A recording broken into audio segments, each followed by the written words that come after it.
Halo, ya. Ya, silakan Satrio. Iya, Ya, Satrio, baik, silakan memang, dilanjutkan informasinya. Oke, baik. Jadi memang di dalam sambutannya ada beberapa poin, ya, di antaranya memang yang pertama ini Jenderal TNI Dudung sangat mengapresiasi sekali respon dari bawahannya yang sangat welcome terhadap kehadiran dari Jenderal TNI Dudung. Kemudian juga Dudung seperti kacang yang tak lupa terhadap kulitnya, bahwa memang Jenderal Dudung ini, bahwa Kodam Jaya ini berperan penting terhadap peran karir dari Dudung Abdurrahman, sehingga dia bisa dipercaya menjadi Kepala Staf TNI Angkatan Darat. Dan kemudian yang kedua, bahwa Jenderal TNI Dudung Abdurrahman memiliki program susu serdadu yang akan nantinya diberikan kepada para tentara setiap bulan. Dan memang pemberian susu ini tidak terlalu banyak, sebanyak 400 gram, tetapi ini sebagai bentuk kepedulian Dudung terhadap anak buahnya. Kemudian yang ketiga, memang Jenderal TNI Dudung ingin agar para bawahannya itu mewaspadai ajaran-ajaran radikalisme yang terselubung. Artinya harus terus mewaspadai dan melihat ancaman-ancaman yang nantinya akan ada, seperti itu. Dan juga memang terakhir Jenderal TNI Dudung menjamin untuk anak-anak yatim piatu agar untuk daftar penerimaan bintara atau penerimaan tentara, dan diyakini bisa masuk 100%. Seperti itu. Baik, terima kasih Satrio Sarwo atas laporan Anda, dan Tribuners, wartawan kami juga telah menghimpun keterangan dengan Kepala Staf Angkatan Darat Jenderal TNI Dudung Abdurrahman. Berikut tayangannya untuk Anda. Para Babinsa yang memang setiap saat dia selalu hadir di tengah-tengah masyarakat, apapun yang menjadi risikonya. Tadi ada beberapa puluh prajurit Kodam Jaya, khususnya para Babinsa, yang pada akhirnya meninggal dunia karena terdampak COVID-19, karena dia melaksanakan tugas pada saat awal-awal terdampak COVID-19. Ini saya berikan penghargaan kepada mereka, saya berikan santunan kepada yang ditinggalkan, dan tadi juga kita sampaikan juga santunan kepada masyarakat yang terdampak COVID-19, karena memang COVID-19 ini berdampak kepada masalah-masalah perekonomian. Dan saya tekankan juga kepada seluruh unsur pimpinan sesuai perintah Bapak Presiden. Yang pertama, bagaimana membantu kesejahteraan masyarakat. Yang kedua, membantu kesejahteraan prajurit. Nah, saya sampaikan bahwa nanti akan mulai bulan depan ada susu serdadu. Nah, jadi susu serdadu ini seperti saya terobsesi pada saat zaman Jenderal Purnawirawan M. Yusuf. Pada saat menangkap Pangap, beliau memberikan susu Sita. Kalau nanti ada susu serdadu, jadi nanti saya sampaikan kepada seluruh prajurit setiap bulan nanti akan saya sampaikan. Dan terakhir saya sampaikan kepada komandan-komandan satuan di dalam grup WA dan sebagainya, jangan mengomentari kegiatan-kegiatan yang sudah final. Contohnya masalah IKN. Kita dukung penuh TNI Angkatan Darat proses pemindahan IKN di Palangkaraya, Kalimantan Tengah, dan kami pun TNI Angkatan Darat sudah siapkan posko di sana untuk mendukung proses pembangunan di Kalimantan. Sempat mengalami penundaan peluncuran di awal Maret 2022 lalu, penerapan tilang elektronik di Kota Pangkal Pinang kembali dijadwalkan diluncurkan pada 23 Maret mendatang. Penundaan ini terjadi karena mengikuti penjadwalan yang telah ditetapkan oleh Korlantas Polri. Pelanggaran yang akan menjadi target penilangan melalui ETLE ini diantaranya pengendara kendaraan roda 4 yang tidak menggunakan sabuk pengaman, serta menggunakan telepon genggam saat berkendara. Untuk info selengkapnya akan disampaikan rekan jurnalis Bangka Pos, Joni Kurniawan yang kini sudah terhubung bersama kami. Silakan Joni. Ya, terima kasih rekan Mei di studio dan Tribuners. Dapat kami sampaikan bahwa sebelumnya Direktorat Lalu Lintas Polda Kepulauan Bangka Belitung menjadwalkan untuk meluncing pelaksanaan tilang elektronik ataupun ETLE di Provinsi Kepulauan Bangka Belitung, tepatnya di Kota Pangkal Pinang pada awal Maret 2022 kemarin. Namun peluncuran ini mengalami pembatalan ataupun penundaan karena harus mengikuti petunjuk arah dari Korlantas Polri di Mabes Polri.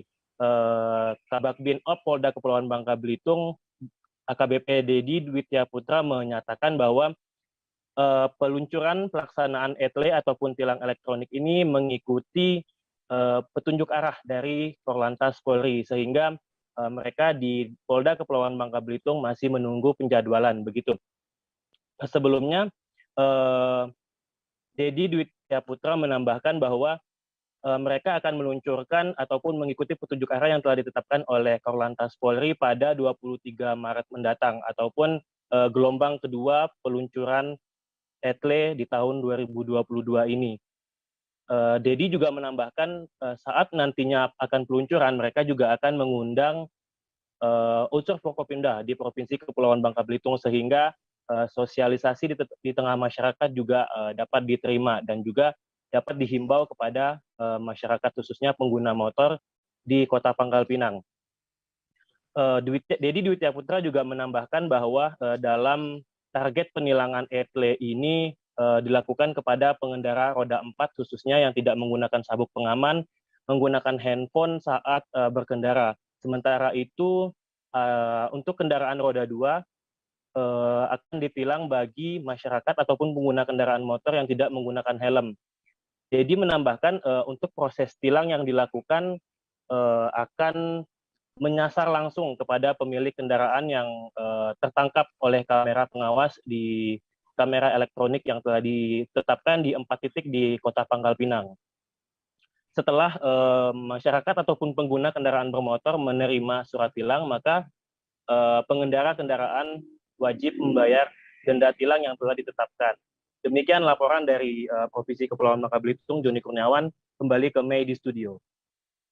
Terima kasih Joni Kurniawan atas laporan Anda, dan Tribuners, wartawan kami juga telah menghimpun wawancara dengan Kepala Bagian Binops Direktorat Lalu Lintas Polda Kepulauan Bangka Belitung. Berikut tayangannya untuk Anda.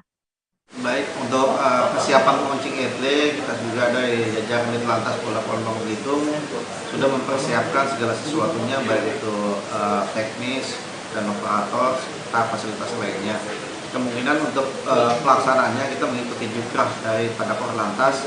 Kalau tidak ada perubahan, rencana tanggal 23 Maret ini akan kita mengikuti launching ETLE gelombang kedua. Kita akan mengundang beberapa stakeholder, Bapak Gubernur dan sebagainya, sehingga masyarakat juga tahu apa yang kita launching dan kita viralkan nanti ke depan. Ya, untuk sosialisasi tetap kita gaungkan istilahnya setiap event, baik itu secara medsos, kemudian spanduk, bahkan juga surat sosialisasi pun sudah kita kirimkan. Kerupuk merupakan varian makanan yang kerap digandrungi masyarakat, baik itu kerupuk berwarna putih maupun coklat. Wartawan kami sempat mendatangi pabrik kerupuk MHT di Kota Tangerang dan melihat bagaimana proses pembuatannya.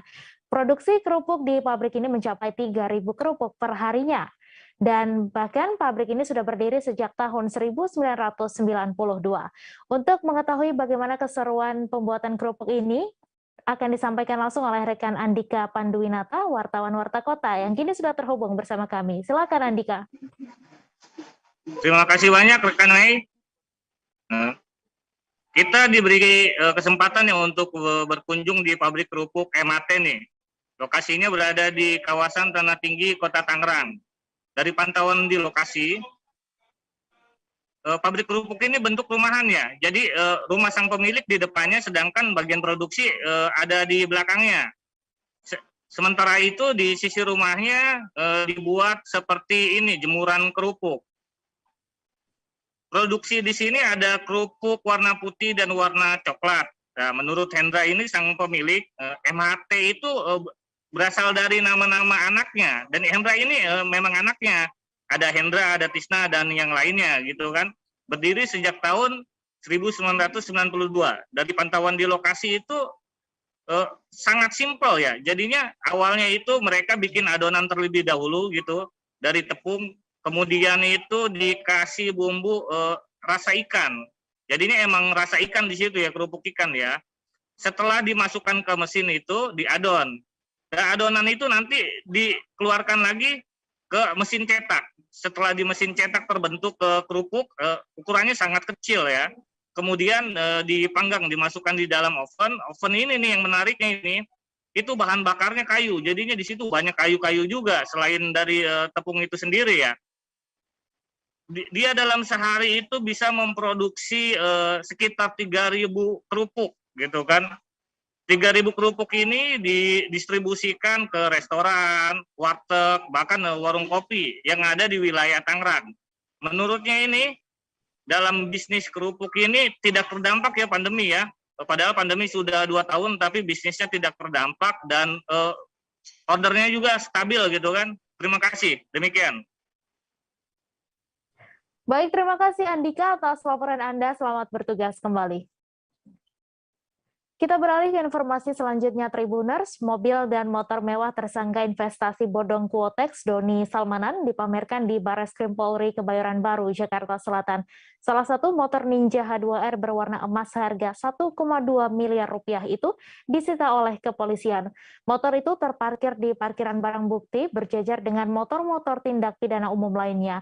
Selain itu juga ada motor Harley Davidson Heritage Classic yang seharga tertingginya bisa mencapai 1 miliar rupiah. Untuk detail informasinya akan disampaikan langsung oleh rekan jurnalis Warta Kota, Desi Selviani, yang kini sudah terhubung bersama kami. Silakan, Desi. Ya, Mei, selama 3 hari belakangan ini, Barreskrim Polri sibuk menyita harta benda dari afiliator platform Quotex yang merupakan platform investasi bodong, di mana hartanya sendiri total nilai yang telah disita polisi mencapai 60 miliar rupiah. Beberapa harta yang telah disita polisi di antara lain ialah 2 rumah di Soreang dan Bandung, kemudian juga ada belasan kendaraan. Saat ini belasan kendaraan itu sudah terparkir di Barreskrim Polri Kebayoran Baru, Jakarta Selatan. Beberapa kendaraan mewah yang terparkir dan disita kepolisian itu diantaranya merupakan satu mobil Porsche berwarna biru langit yang diduga milik dari istri Doni Salmanan yang dibeli dari uang hasil penipuan investasi bodong platform Quotex. Kemudian juga ada sejumlah kendaraan bermotor bermerek seperti dari merek Ninja, kemudian juga ada dari Ducati, lalu juga ada dari motor Kawasaki. Motor-motor besar tersebut ditaksir harganya mencapai miliaran rupiah dari satu unitnya. Begitu, Mei. Baik, terima kasih Desi, wartawan Warta Kota, atas laporan Anda. Selamat bertugas kembali. Kami akan kembali selesai jeda sejenak, Tribuners, tetap di live update. Oke, apa kabar Bang Ariski di sini untuk strateginya? Kalau saya sendiri di Jumip 37 ini yang semalam baru mulai, saya udah sebenarnya aku nggak ngerasa itu penangkapan atau penggerbegan atau apapun itu, karena gitu posisinya kriteria. Jadi kita mengenal disebut dengan stroke yang tidak berdarah dengan stroke yang berdarah. Stroke yang tidak berdarah itu biasanya ditandai dengan adanya penyumbatan. Kalau itu terjadi di sini mungkin pikirnya tidak ke situ kali ya, tapi kalau di Korea atau di Kamboja itu ada beberapa paper yang saya itu Mas, dulunya tukang koran.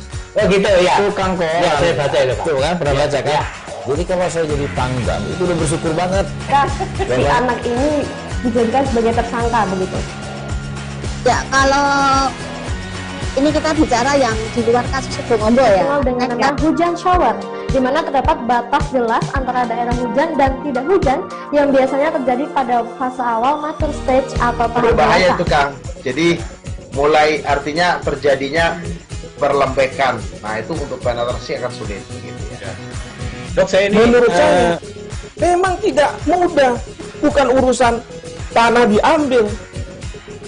Kalau misalnya Amerika Serikat sekarang, Rasulullah mengatakan dalam sebuah hadis bahwa berpuasa di 6 hari Syawal itu.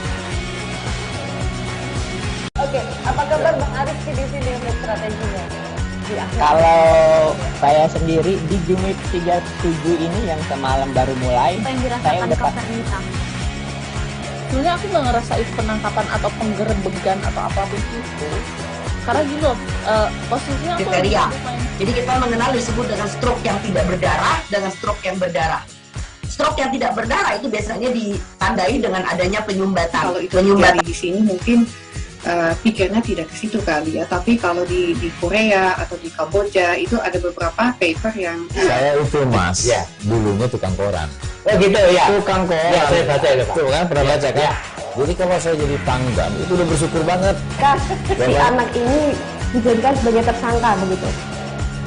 Ya, kalau ini kita bicara yang di luar kasus Sebongondo ya. Dikenal dengan nama hujan shower, di mana terdapat batas jelas antara daerah hujan dan tidak hujan yang biasanya terjadi pada fase awal mature stage atau tahap berbahaya dewasa. itu Kang. Jadi mulai artinya terjadinya perlembekan. Nah itu untuk penetrasi akan sulit. Gitu ya. Dok, saya ini menurut saya memang tidak mudah, bukan urusan tanah diambil. Kalau misalnya Amerika Serikat sekarang, Rasulullah mengatakan dalam sebuah hadis bahwa berpuasa di 6 hari Syawal itu. Oke, apa kabar Bang Arif di sini untuk strateginya? Kalau saya Terima kasih Anda masih menyaksikan live update. Para pedagang di Pasar Basah Mandonga, Kota Kendari, Sulawesi Tenggara bersikeras ingin menyetop kontrak dengan PT Kurnia sebagai pengelola. Hal itu lantaran PT Kurnia dianggap abai sebagai apa kabar pengelola Bang dan Arif di sini untuk strateginya?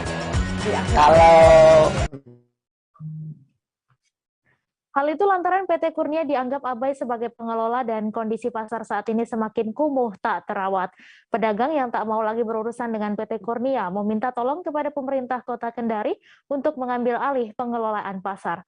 Untuk mengetahui info lebih lengkapnya akan disampaikan langsung oleh rekan jurnalis Tribun Sultra, Amelda Devi, yang kini sudah terhubung bersama kami. Silakan Amelda.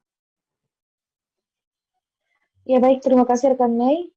Ya, perlu kami informasikan bahwa kondisi Pasar Basah Mandonga saat ini memang terlihat kumuh, ya, apalagi di saat hujan datang, ya, khususnya di lantai bawah penjual sayuran itu tergenang air.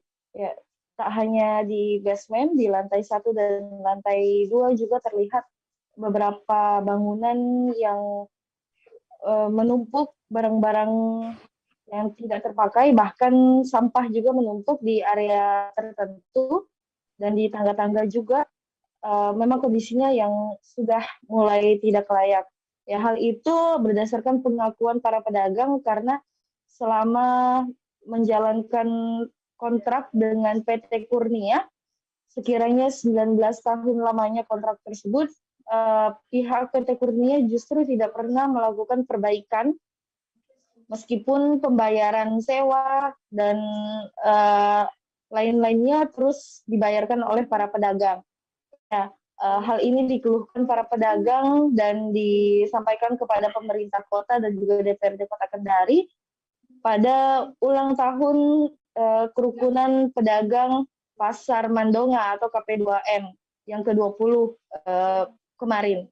Ya, menanggapi hal tersebut, Wali Kota Kendari sendiri langsung mengamini untuk tidak dilanjutkan kontrak tersebut ke PT Kurnia dan dan untuk saat ini melakukan pengecekan dan menurunkan tim evaluasi untuk memastikan kondisi pasar tersebut.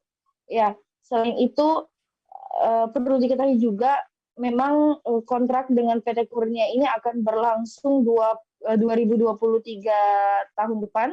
Namun dengan adanya Coffee Morning bersama pihak pemerintah dan juga DPRD Kota Kendari, juga beberapa akademisi baik di bidang hukum dan ekonomi yang digelar kemarin, ya itu kemungkinan bisa dilakukan pemutusan kontrak sebelum masa habisnya pada 2023. Nah, untuk itu saat ini baik itu para pedagang KP2M atau para pedagang di Pasar Mandonga bersama pemerintah Kota Kendari masih menindaklanjuti dan memantau situasi pasar dan apa yang akan terjadi berikutnya dan menentukan langkah apa yang harus diambil. Ya, harapan para pedagang sendiri pengelolaan Pasar Mandonga ini ke pemerintah guna perbaikan Pasar Mandonga yang lebih baik ke depannya. Seperti itu, Mei. Baik, terima kasih Amelda atas laporan Anda. Selamat bertugas kembali. Kita beralih ke informasi selanjutnya, Tribuners. Antrian panjang tampak mengular di kawasan Pasar Minggu, Kelurahan Sebengkok sejak pukul 9 waktu Indonesia Tengah pada Minggu 13 Maret. Rupanya di lokasi ini sedang ada operasi pasar penyaluran minyak goreng bersubsidi yang digelar Dinas Koperasi UKM dan Perdagangan Kota Tarakan, tepatnya di SD Negeri 4 Tarakan. Untuk info selengkapnya akan disampaikan rekan jurnalis Tribun Kaltara, Andi Pausiah, yang kini sudah terhubung bersama kami. Silakan, Andi.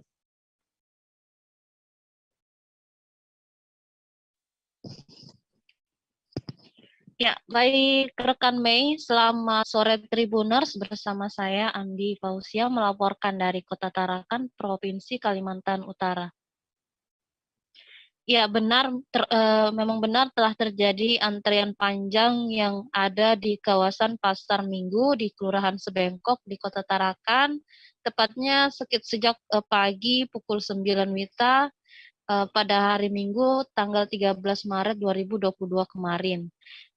Rupanya di lokasi ini memang sedang ada kegiatan operasi pasar murah dadakan, di mana di DKUKMP Kota Tarakan melaksanakan kegiatan operasi pasar murah menjual minyak goreng sesuai dengan harga eceran tertinggi atau HET yang sudah ditetapkan, yakni sekitar 14.000 per liternya.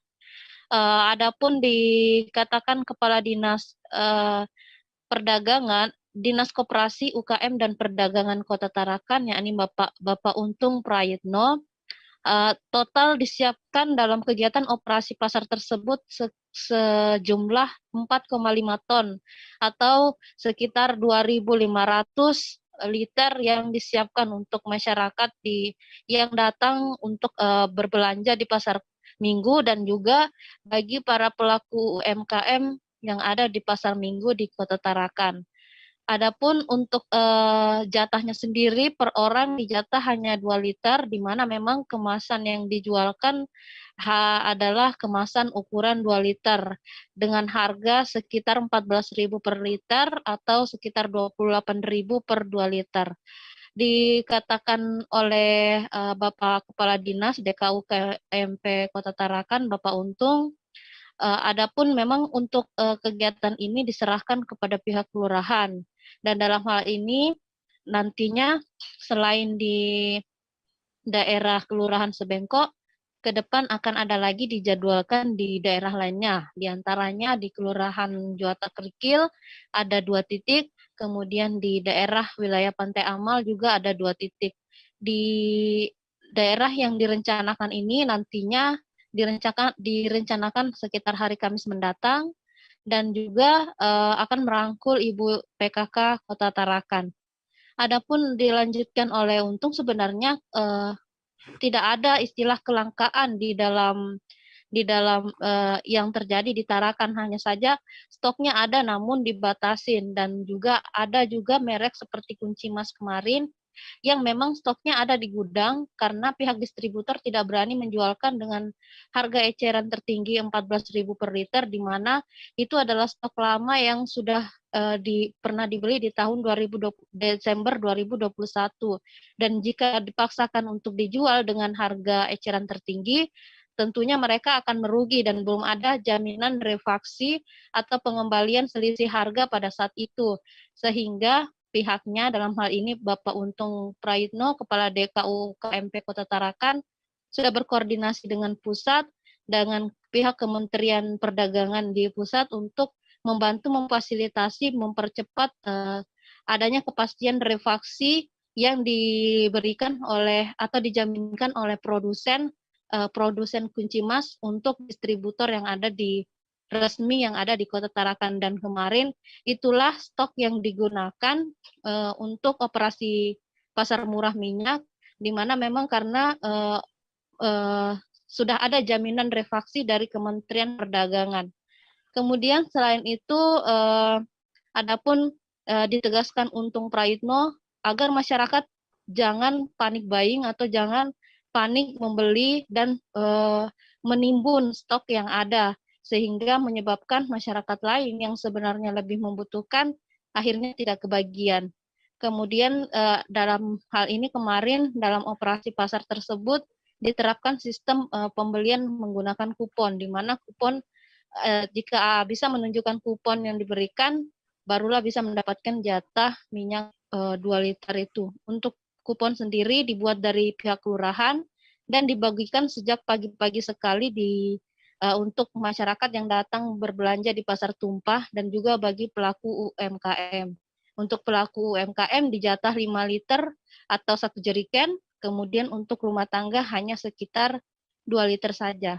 Salah seorang ibu yang sempat saya wawancarai, yakni Bu Hasmiar, mengakui cukup senang karena akhirnya ia bisa mendapatkan minyak 2 liter, walaupun hanya 2 liter, namun itu sudah bisa memenuhi kebutuhannya untuk usaha sehari-harinya, yakni berjualan gorengan.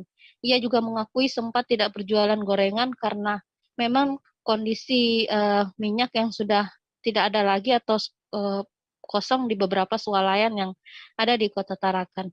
Demikian rekan Mei. Baik, terima kasih Andi Pausia atas laporan Anda, dan Tribuners, wartawan kami juga telah menghimpun wawancara dengan salah seorang warga Tarakan serta Kepala DKU KMP Kota Tarakan. Berikut tayangannya untuk Anda. Sudah lama. Sebenarnya ini aku dari cari minyak keliling ke toko-toko. Kebetulan ketemu teman yang ada di pasar sana dapat kayak ada kupon. Berarti tadi dapat kabar dari teman ya? Ya. Tadi kabar dari teman. Oh. Tadi jam berapa dapat kabarnya? Pas hujan deras. Hujan deras ya, langsung ke sini. Ini mulai pagi dari jam 6 saya keliling sampai pasar. Ya, jadi kegiatan pasar murah ini kami lakukan sehubungan dengan animo masyarakat yang masih membutuhkan banyak minyak goreng. Di mana sebetulnya untuk di Tarakan ini minyak goreng itu tidak langka ya, cuma terbatas dalam artian pendistribusian dari pabrik ke distributor ini dibatasi karena kebutuhan masyarakat ini kan bukan Tarakan saja ya, se-Indonesia. Makanya pada hari ini kami sudah melakukan koordinasi dengan pihak distributor untuk melakukan kegiatan pasar murah dan kami sudah meminta kuota untuk Kota Tarakan. Dan kami rencananya pertama kami adakan di pasar Sebelok ini terkait dengan adanya Sunday market ya, pasar minggu ya. Nah itu pertama. Yang kedua nanti jadwal kami akan kami lakukan di kalau nggak salah kemarin hari Kamis rencananya itu di Juwata.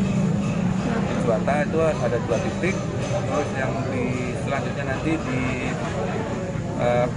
Kramat Timur di Amal itu ada 2 titik. Itu nanti kami kerjasama dengan ibu-ibu PKK.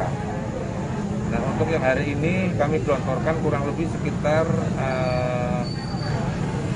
4 ton ya, 4 ton lebih, 4 ton setengah lah, 4 ton setengah untuk minyak goreng kemasan 2 liter. Kegiatan vaksinasi dilakukan terhadap masyarakat nelayan di Desa Karangsong, Kabupaten Indramayu pada Senin 14 Maret. Warga yang selesai menjalani vaksinasi langsung diberikan hadiah 2 liter minyak goreng. Kegiatan vaksinasi itu sengaja digelar unsur Forkopimda Kabupaten Indramayu demi mewujudkan kekebalan tubuh terhadap masyarakat di kampung nelayan. Untuk detail informasinya akan disampaikan langsung oleh rekan jurnalis Tribun Cirebon, Handika Rahman yang kini sudah terhubung bersama kami. Silakan Handika. Ya, baik, terima kasih Mei. Bahwa benar ya, pada hari ini unsur Forkopimda Kabupaten Indramayu menggelar kegiatan vaksinasi terhadap masyarakat nelayan di Desa Karangsong, Kecamatan Indramayu, Kabupaten Indramayu pada Senin 14 Maret 2022. Warga yang selesai menjalani vaksinasi tersebut langsung diberikan hadiah berupa minyak goreng isi 2 liter. Kegiatan tersebut memang sengaja digelar demi mewujudkan herd immunity atau kekebalan tubuh terhadap masyarakat khususnya di Kampung Nelayan Kabupaten Indramayu. Pada kesempatan itu, Kapolres Indramayu AKBP M. Lukman Syarif sempat meninjau langsung lokasi vaksinasi yang digelar di Desa Karangsong. Kapolres menyampaikan bahwa minyak goreng tersebut merupakan sumbangan ya dari hamba Allah yang sengaja diberikan sebagai hadiah kepada masyarakat yang sudah menjalani vaksinasi. Kapolres juga menyampaikan bahwa masyarakat tidak perlu khawatir dalam kegiatan tersebut tidak kebagian minyak goreng. Pasalnya jumlah stok minyak goreng yang disediakan oleh petugas diketahui melimpah ya.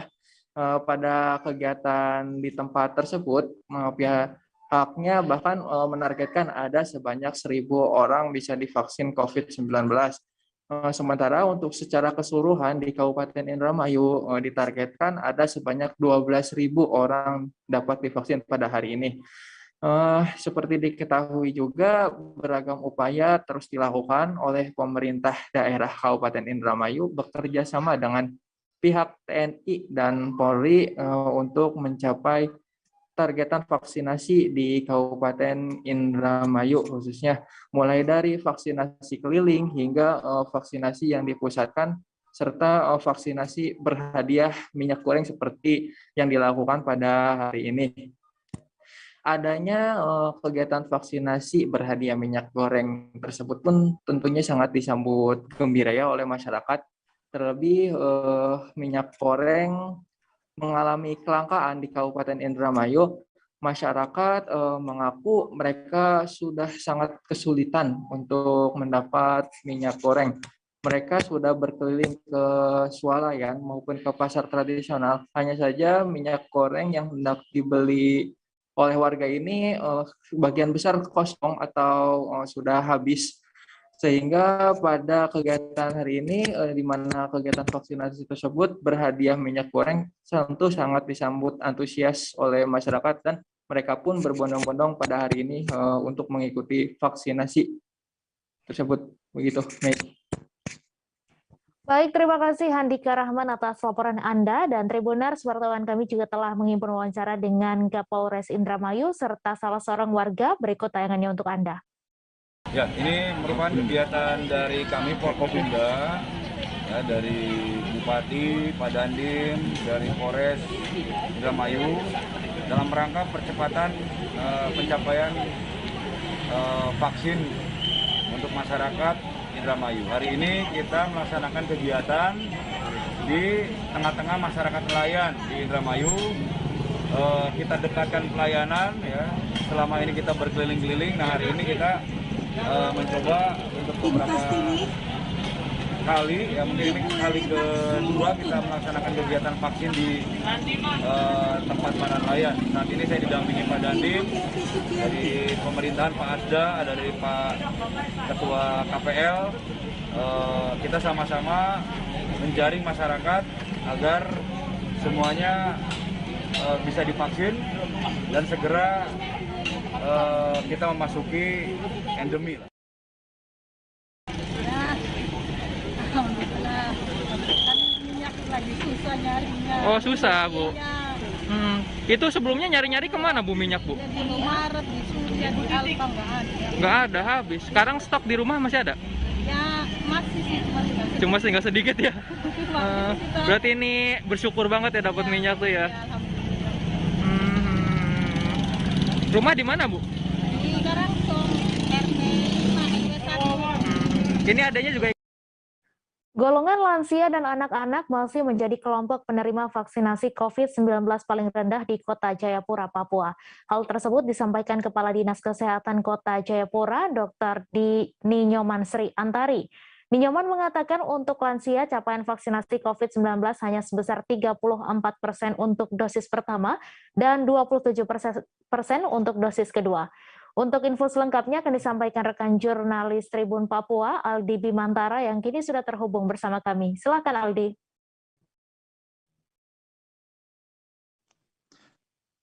Ya, halo Mei dan juga Tribuners, dilaporkan dari Kota Jayapura, Papua dalam rapat evaluasi pengendalian ataupun penanganan COVID-19, pemerintah Kota Jayapura dan juga Dinas Kesehatan Kota Jayapura ini menyebutkan bahwa setidaknya golongan penerima vaksin COVID-19 yang paling rendah di Kota Jayapura masih berasal dari kelompok penerima vaksinasi yang merupakan kelompok lansia dan juga anak-anak. Berdasarkan keterangan pers kepada awak media, Kepala Dinas Kesehatan Kota Jayapura, Dr. Ninyoman Sri Antari di Jayapura mengatakan usai mengikuti rapat pengendalian, dirinya menyebutkan bahwa ini kelompok penerima vaksin yang berupa golongan anak-anak dan juga lansia masih cukup rendah capaian vaksinasinya. Begitu dirincikannya memang untuk lansia capaian vaksinasi COVID-19 di Kota Jayapura hanya sebesar 34% untuk dosis pertama dan 27% untuk dosis kedua.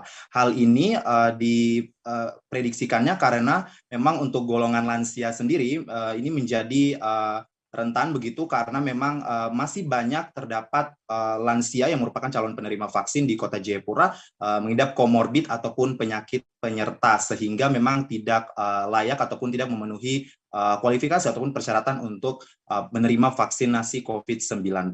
Sementara itu dikatakan Ninyoman Sri Antari, Kepala Dinas Kesehatan Kota Jayapura, dirinya juga menyebutkan bahwa untuk anak-anak memang capaian vaksinasinya masih sedikit sekali begitu. Ini dikarenakan oleh masih banyak orang tua yang merasa khawatir untuk melakukan vaksinasi terhadap anaknya dengan termakan hoaks ataupun informasi-informasi yang berseliweran di berbagai sosial media terkait dengan vaksinasi COVID-19. Sementara itu, Mei dan juga Tribuners, dapat saya informasikan juga bahwa terkait dengan capaian vaksinasi COVID-19 yang ada di Kota Jayapura, Papua, saat ini memang sudah mendekati 70%, sehingga memang pemerintah Kota Jayapura bersama Forkopimda dalam rapat terakhir ya untuk memantau pengendalian dan juga melakukan evaluasi penanganan COVID-19 di Ibu Kota Provinsi Papua ini memang terus menggencarkan vaksinasi ataupun menggenjot vaksinasi di sejumlah titik yakni 5 distrik yang ada di Kota Jayapura, Papua.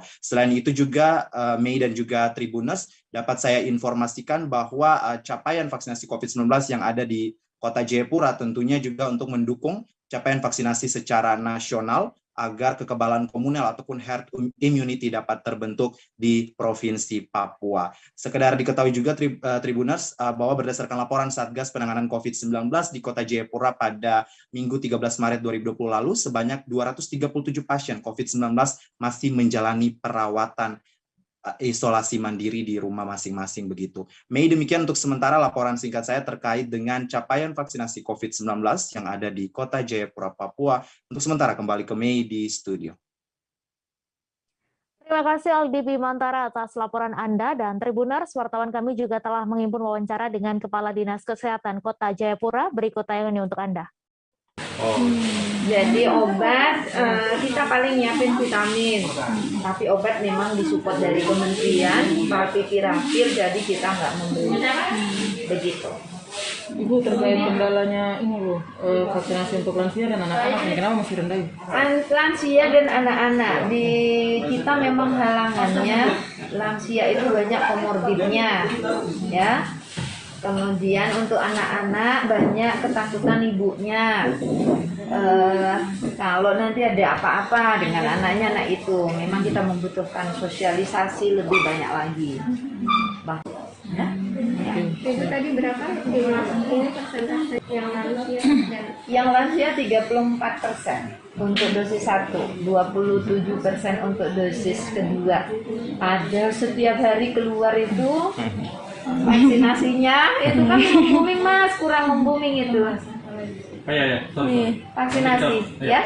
Obat COVID ya, ketersediaan obat untuk yang lain-lain kayak penyakit menular seperti kusta. Obat kalau DBD kan itu terapinya suportif namanya. Jadi obat-obatannya kalau panas kasih paracetamol ya pasti tercukupi ya. Kalau kurang cairan kasih cairan, itu demam berdarah. Kalau untuk pencegahannya ABATE kita ada. Fogging ya itu kewajiban untuk melaksanakan fogging. Jadi sebenarnya kita ada fogging sebelum masa penularan. Ketika kita prediksi di bulan Februari tinggi, sebelumnya kita lakukan fogging massal gitu. Nah itu juga kerjasama, sebenarnya kita membutuhkan kerjasama dengan masyarakat. Dinas Lingkungan Hidup Pemerintah Kabupaten Jember menggelar kegiatan Festival Daur Ulang 2022. Festival Daur Ulang tersebut dalam rangka memperingati Hari Daur Ulang Sedunia setiap 18 Maret. Festival yang digelar mulai 14 Maret hingga 18 Maret mendatang ini dibuka oleh Bupati Jember Hendy Siswanto. Untuk info selengkapnya akan disampaikan rekan Sri Wahyuni, wartawan Surya, yang kini sudah terhubung bersama kami. Silakan Yuni. Ya, selamat sore Mei dan juga Tribuners. Ya, mulai hari ini pemerintah Kabupaten Jember, dalam hal ini Dinas Lingkungan Hidup Kabupaten Jember, menggelar Festival Daur Ulang tahun 2022. Dan ini memang terbilang baru pertama kali ini digelar ya, Festival Daur Ulang ini. Dan ini dalam rangka peringatan Hari Daur Ulang Sedunia yang diperingati setiap tanggal 18 Maret. Jadi Festival Daur Ulang ini dipusatkan, digelar di tempat pembuangan akhir sampah Pakusari. Jadi ini TPA induk, pembuangan akhir sampah induk punya Kabupaten Jember yang ada di Kecamatan Pakusari, Jember, Jawa Timur. Jadi kegiatan ini digelar mulai hari ini Senin sampai puncaknya di hari Jumat tanggal 18 Maret nanti. Ada sejumlah kegiatan yang diadakan, antara lain pelatihan, semuanya pelatihan, yakni pelatihan pemahaman tentang bagaimana mengetahui sampah, kemudian mengelola sampah dan memilah sampah, kemudian juga ada pelatihan mengolah sampah menjadi ekoenzim, itu dari sampah organik dan juga kompos, kemudian juga budidaya maggot, itu juga dari sampah organik. Maggot ini salah satu pakan ikan ya, pakan ikan itu dari maggot. Kemudian juga ada pelatihan bagaimana mendaur ulang sampah dari kertas, kemudian juga pelatihan daur ulang minyak jelantah ya, itu juga salah satu sampah minyak jelantah menjadi sabun serbaguna. Jadi memang ini sasarannya itu warga, kemudian juga ada pegiat pengurangan sampah dan juga komunitas-komunitas di Kabupaten Jember. Harapannya mereka bisa menularkan ilmunya di lingkungan mereka, karena Dinas Lingkungan Hidup ini mentargetkan zero waste atau nol sampah di Kabupaten Jember. Karena dan juga mereka memakai tagline, sampah yang sebelumnya ini menjadi sumber masalah itu bisa menjadi berkah, seperti itu. Dan tadi juga Bupati Jember itu mengharapkan dari sampah ini, sampah yang menjijikan, kalau orang melihat sampah itu menjijikan, itu bisa menjanjikan. Karena memang produsen, orang yang memproduksi sampah itu kan manusia, sehingga bagaimana manusia juga terlibat bertanggung jawab pada pengolahan sampah. Jadi bagaimana mengolah, memilah, dan mengolah sampah mulai dari skala rumah tangga, sehingga tidak terlalu banyak yang terbuang di tempat pembuangan akhir sampah. Dan juga bagaimana nanti sampah ini menjanjikan sehingga bisa menjadi berkah, dan ke depannya dalam jangka panjang bisa turut mengurangi angka pengangguran dan juga angka kemiskinan di Kabupaten Jember melalui sampah ini. Tadi Bupati Jember Hendy Siswanto juga mengharapkan seperti contoh budidaya maggot. Jadi ini dari sampah organik, bisa sampah rumah tangga organik. Bagaimana tiap dusun, paling rendah tiap dusun atau di tiap-tiap kecamatan ada produksi maggot. Karena memang saat ini pasar maggot itu sangat besar. Kalau ngomong Kabupaten Jember, berbicara Kabupaten Jember dibutuhkan 2 ton maggot per hari.